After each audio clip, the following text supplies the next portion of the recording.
invite Fergus Butler-Galle to continue the case for the opposition.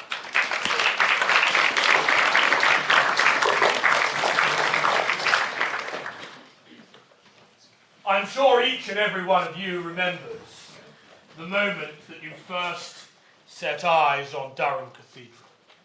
I remember mine. I remember it very distinctly. I stood outside the doors of this august institution we're standing in here. And I looked up and I allowed the monumental architecture, the sense of space and history to overwhelm me. And I stood there in silence. Regrettably, next to me was standing an American. And they are not known for losing themselves in such moments or for expressing wonder and grace and beauty and truth in silence. And as I stood there, I heard this voice in my left ear say very distinctly, "Gee, look at the size of that baby." I allowed my eyes to come down from looking at the cathedral and looked to my left to make sure he wasn't looking at me. But that phrase, "look at the size of that baby," has stuck in my head every time I have come to Durham ever since. And I have to say, as I arrive on the LNER 4 hours after I meant to, and I come into Durham Station, I always say to myself, look at the size of that baby. So I have a question for you to ask you. Where do babies come from? It's one of the first questions that a child asks. A reasonable question. If we say we have here a baby of considerable import, the question is, where does it come from? Let's look at the other things, those things we want to cherish, we want to nurture, the children of our civil society. Let us look at the rule of law. Let us look at education. Let us look at freedom of worship and religion. These things that are like babies.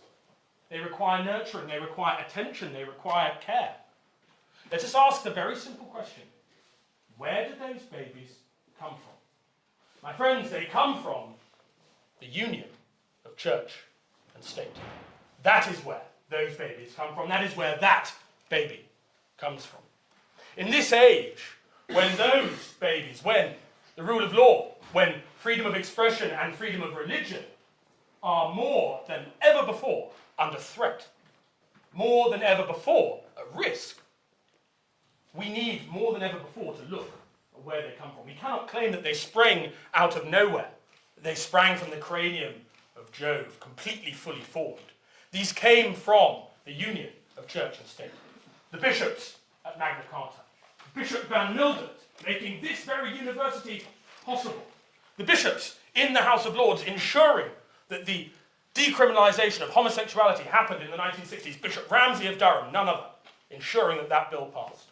The union of church and state has been responsible for many of the things that we care about in this country, many of the things that we would all say make this country great. And we throw that baby out with the bathwater at our peril. So, I would like to encourage all of you to vote enthusiastically against this motion. I'd like to address Professor Chaplin's comments now first. We talk about this high and low establishment, earth establishment, high establishment. In truth, the two are not divisible. They have never been divisible in the history of this country. There were some very dubious, I must say, theological suggestions that Christianity in the New Testament has always divided the two.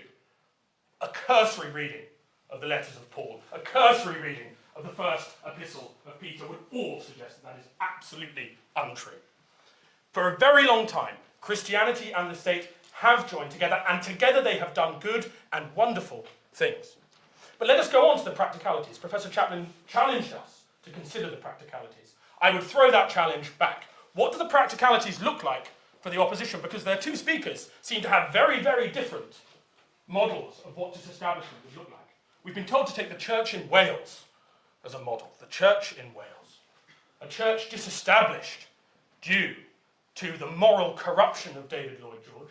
A man who was busy molesting everybody he worked with. And because he needed the votes of nonconformists who knew exactly what he was getting up to with his secretaries, he chose to attack the established church. The church in Wales now is in a perilous state. Religion in Wales is in a perilous state. Many parts of Wales are now the most deprived parts of the country, precisely because the church was robbed of its ability to help people. There was essentially a land grab. Are we really saying, in 2024, that we are going to encourage the state to steal private property from those organisations that are doing so much good? Are we really saying we're going to unpick the Constitution at this exceptionally vulnerable time? The practicalities of disestablishment do not stand up. We have more idea about how we will put a man on Mars than we do about how to unpick the Church of England from the Constitution of the United Kingdom. That is a simple fact in terms of property law, in terms of education, in terms of the monarch, in terms of Parliament. So, if the opposition wants to come up with a genuinely coherent and practicable suggestion, then I would be very pleased to hear it. But as it stands, there is not one. I'd then like to move on to my next point, which is that having established that we know where babies come from, and having said we don't want to throw the baby out with the bathwater, let us look what that bathwater looks like. There is this suggestion, particularly from the first speaker, that the removal of establishment would somehow make England more tolerant, would somehow make England a better country. The US State Department ranks the UK as the 5th most religiously free country on the face of the planet. Of the top 10, 4 of those 10 have some form of established church, some relationship between church and state, specifically Scandinavian countries, etc., and England itself. The idea that those 190 countries behind us, almost all of whom, the vast majority of whom are secular, are somehow more tolerant because in their constitution they have separated church and state is obviously untrue.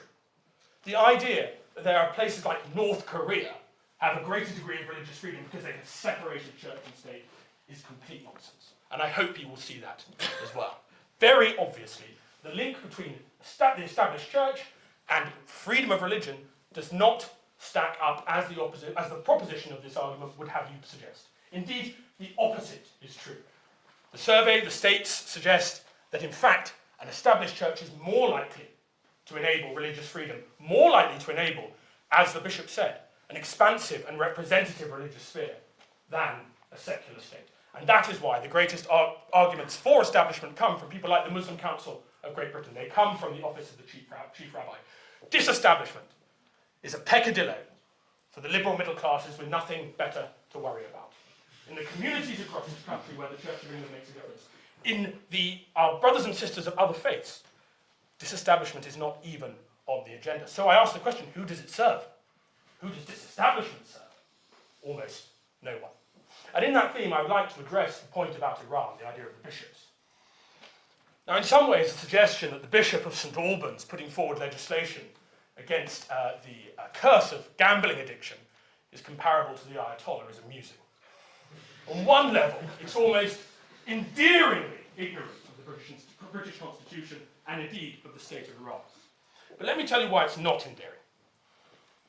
Last month, the Iranian regime executed at least 93 people.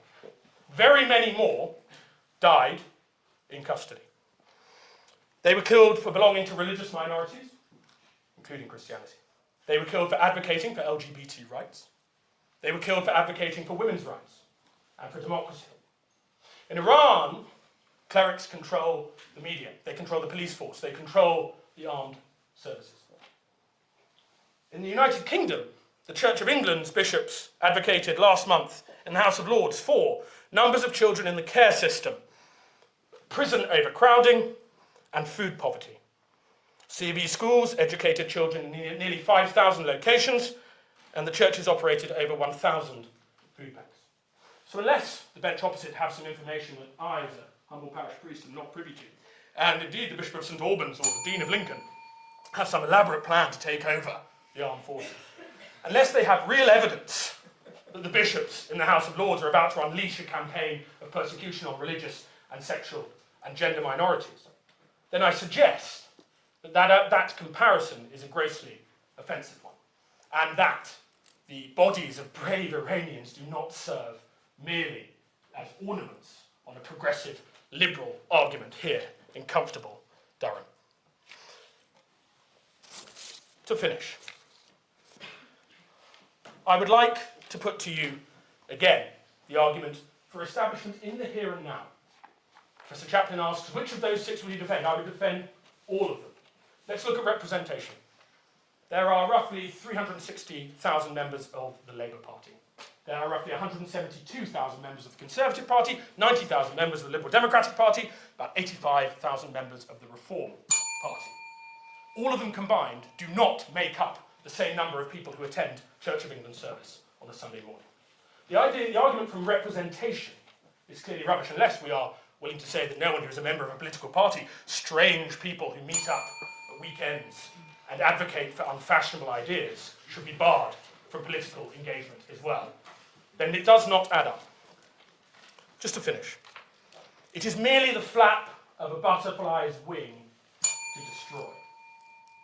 But to maintain, well, that is something for which a generation can be acclaimed for generations and generations to come. When you vote, vote with the current situation in mind. Vote with the past in your mind. Vote with that baby out there in your mind's eye.